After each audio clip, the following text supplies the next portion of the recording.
wanna be like me, hardcore, airborne, ranger, lead the way, lead the way.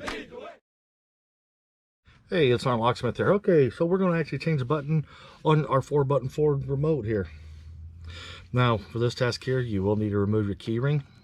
So once you've got that off, I'm using just a glorified flat tip screwdriver. You can do it with a flat tip, or you can put a quarter in there or a dime. But go ahead and put it in here and just twist it, and the two halves open up.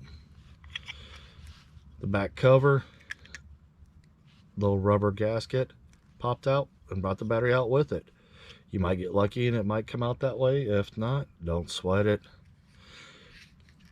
This is your CR2032 battery. When you put it in, you'll push inwards and down. Now we're going to simulate that when we open this up it didn't come out.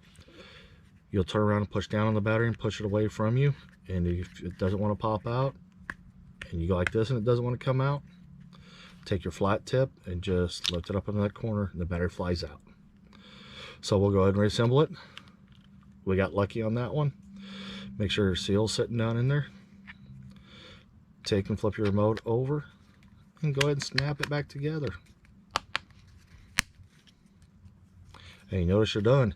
Hey, thanks again for watching. If you would, give us a thumbs up if this video helped you. Go ahead and check out some of our other videos. We've got our 1500 remote videos alone. We do have a lot of videos for your do-it-yourselfers, basic locksmithing, and if you want to do some improvements on your house with your locks, we've got videos for it and videos being made, whether or not to hire a locksmith or it's something you can do.